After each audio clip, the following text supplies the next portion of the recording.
वेश्या की वाणी ने बड़ा काम किया। बिलमंगल चुप होकर सोचने लगा। बाल्यकाल की स्मृति उसके मन में जाग उठी। पिताजी की भक्ति और उनकी धर्म प्राणता के दृश्य उसकी आंखों के सामने मूर्तिमान होकर नाचने लगे। बिलमंगल की हृदय तंत्री नवीन सुरों से बज उठी। विवेक की अग्नि का प्रादुर्भाव हुआ। भगवत प्रेम का समुद्र उमड़ा और उसकी आंखों से अश्रुओं की अजस्र धारा बहने लगी। बिलमंगल ने चिंतामणि के चरण पकड़ लिए और कहा, माता, तूने आज मुझको दिव्य दृष्टि देकर कृतार्थ कर दिया। मन ही मन चिंतामणि को गुरु मानकर प्रणाम किया और उसी क्षण जगत चिंता मणि की चारु चिंता में निमग्न होकर उन्मत्त की भांति चिंतामणि के घर से निकल पड़ा। बिलमंगल के जीवन नाटक की यवनिका का परिवर्तन हो गया। इस घटना का वर्णन श्री प्रियदास जी ने इस प्रकार किया है। कृष्ण वेना तीर एक द्विज मत धीर रहे, वह गयो अधीर संग चिंता मणि पाई के, तजी लोक लाज हिये वाही को जो राज भयो, निशि दिन काज वह रहे घर जाई के, पिता को सराध नीको रहो मन साधी दिन, शेष में आवेश चल्यो अति अकुलाई के,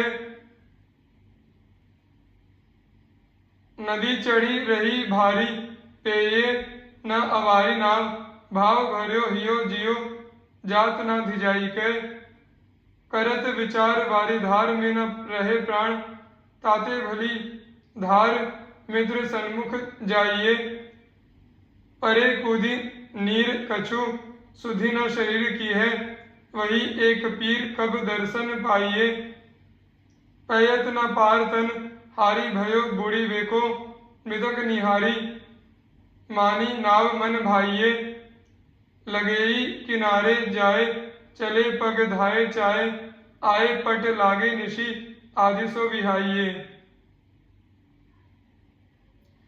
अजगर घूमी झूमी भूमि को परस कियो लियोई, सहारो चढ़ो छात पर जाए के, ऊपर की वार लगे पर्यो कूदी आंगन में, गिरो यो गरत रागी जागी सोर पाए के, दीपक बराई जोपे देखे बिल मंगल है, बड़ोई अमंगल तू कियो कहा आए के, जल अनवाय सूखे पट पहिराए हाय, कैसे करी आयो जल पार द्वार धाय के, नौका पठवाई द्वार लाव लटकाई देखी, मेरे मन भाई मैं तो तबे लई जानी के, चलो देखो अहो यह कहा धो प्रलाप, करे देखियो विषधर महा खीजी अपमानी के, जैसो मन मेरे हार चाम सो लगायो तैसो श्याम सो लगावो, तो पे जानिए सयानी गए, मैं तो भय भोर भजो युगल किशोर, अब तेरी तू ही जाने चाहो करो मन मानी के। सात्विक परिवर्तन।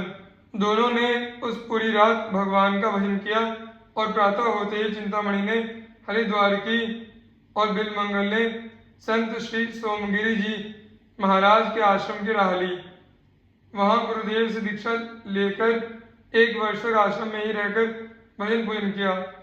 फिर वृंदावन धाम के लिए चल पड़ा। श्याम सुंदर की प्रेममयी मनोहर मूर्ति का दर्शन करने के लिए बिलमंगल पागल की तरह जगह जगह भटकने लगा। कई दिनों के बाद एक दिन अकस्मात उसे रास्ते में एक परम रूपवती युवती दिख पड़ी। पूर्व संस्कार अभी सर्वथा नहीं मिटे थे। युवती का सुंदर रूप देखते ही नेत्र चंचल हो उठे और नेत्रों के साथ ही मन भी खिंचा। बिलमंगल को फिर मोह हुआ। भगवान को भूलकर वह पुनः पतंग बनकर विषयाग्नि की ओर दौड़ा। बिलमंगल युवती के पीछे पीछे उसके मकान तक गया। युवती अपने घर के अंदर चली गई। बिलमंगल उदास होकर घर के दरवाजे पर बैठ गया। घर के मालिक ने बाहर आकर देखा कि एक मलिन मुख अतिथि ब्राह्मण बाहर बैठा है। उसने कारण पूछा। बिलमंगल ने कपट छोड़कर सारी घटना सुना दी और कहा कि मैं एक बार फिर उस युवती को प्राण भरकर देख लेना चाहता हूँ, तुम उसे यहाँ बुलवा दो। युवती उसी गृहस्थ की धर्मपत्नी थी। गृहस्थ ने सोचा कि इसमें हानि ही क्या है, यदि उसके देखने से ही इसकी तृप्ति होती हो तो अच्छी बात है। अतिथि वत्सल गृहस्थ अपनी पत्नी को बुलाने के लिए अंदर गया। इधर बिलमंगल के मन समुद्र में तरह तरह की तरंगों का तूफान उठने लगा। जो एक बार अनन्य चित्त से उन अशरण शरण की शरण में चला जाता है, उसके योगक्षेम का सारा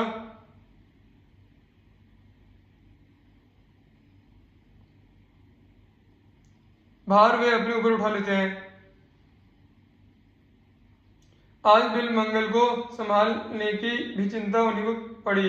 दीन वत्सल भगवान ने अज्ञानांध बिलमंगल को दिव्य चक्षु प्रदान किए। उसको अपनी अवस्था का यथार्थ ज्ञान हुआ। हृदय शोक से भर गया और ना मालूम क्या सोचकर उसने पास के बेल के पेड़ से 2 कांटे तोड़ लिए। इतने में ही गृहस्थ की धर्मपत्नी वहां आ पहुंची। बिलमंगल ने उसे फिर देखा और मन ही मन अपने को धिक्कार देकर कहने लगा कि अभागी आंखें, यदि तुम न होती तो आज मेरा इतना बदन क्यों होता। इतना कहकर बिलमंगल ने उन दोनों कांटों को दोनों आंखों में भोग लिया। आंखों से रुधिर की अजस्र धारा बहने लगी।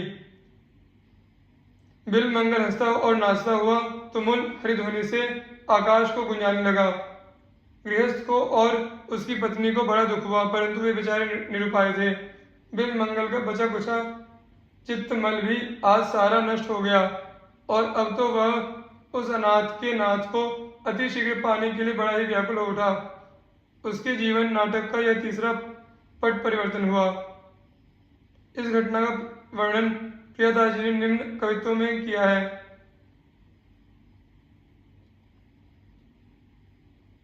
खुली गई आंखें अभिलाषे रूप माधुरी को, चाखे रस रंग और उमंग अंग न्यारिये। बीन ले बजाई गाई विपिन निकुंज क्रीड़ा, भयो सुख पुंज जापे कोटि विषय वारिये। बीती गई राति प्रात चले आप कोजू, ये वही जाप दृग नीरी भरी डारिये। सोमगिरी नाम अभिराम गुरु कियो आनी, सके को बखानी लाल भुवन निहारिये।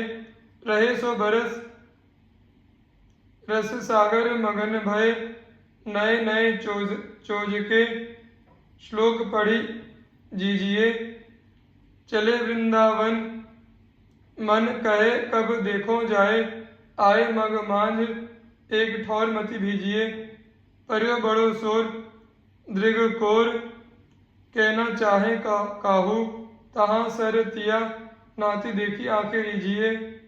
लगे वाके पाछे काछे कांच कीना, सुधी कछु गई घर आछे, रहे द्वार तन छीजिए।